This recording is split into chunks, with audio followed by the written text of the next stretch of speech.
বিয়ে বিচ্ছেদের পর কঠিন এক মানসিক সময়ের মধ্য দিয়ে যাচ্ছেন বলিউড অভিনেত্রী মৌনি রায়। ঘনিষ্ঠ সূত্রের দাবি, ব্যক্তিগত জীবনের এই পরিবর্তনের প্রভাব তার মানসিক অবস্থাতেও পড়েছে। নিজেকে সামলে নিতে এবং কিছুটা স্বস্তি খুঁজে পেতেই বর্তমানে তিনি মুম্বাইয়ে সময় কাটাচ্ছেন।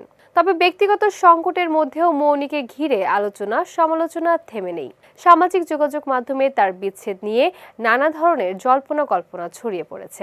কেউ বলছেন বিয়ে ভাঙার ধাক্কায় তিনি মানসিকভাবে ভেঙে পড়েছেন, আবার কেউ দাবি করছেন অভিনেত্রী দিশা পাটানির সঙ্গে মৌনির ঘনিষ্ঠ বন্ধুত্বই নাকি তার দাম্পত্য সম্পর্কে প্রভাব ফেলেছে। মৌনির মানসিক অবস্থা জানতে পেরে এক মুহূর্ত দেরি না করে তার কাছে ছুটে গিয়েছেন টলিউড অভিনেত্রী শুভশ্রী গাঙ্গুলী। বন্ধুর পাশে দাঁড়াতে তিনি দ্রুত কলকাতা থেকে মুম্বাইয়ে ছুটে যান।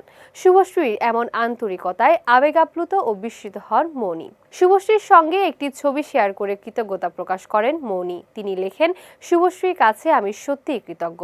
শুধু একবার আসতে বলেছিলাম, আর মাত্র 10 মিনিটের মধ্যেই সে টিকিট বুক করে নিজের সংসার আর সন্তানদের রেখে আমার কাছে চলে এসেছে।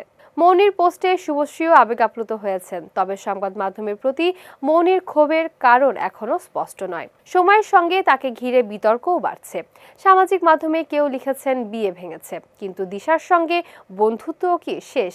আবার কেউ মন্তব্য করেছেন, এবার কি দিশার জায়গায় শুভশ্রী? তবে এসব জল্পনার মধ্যেও অনেক ভক্ত মৌনির দ্রুত সুস্থতা ও মানসিকভাবে ঘুরে দাঁড়ানোর শুভকামনা জানিয়েছেন।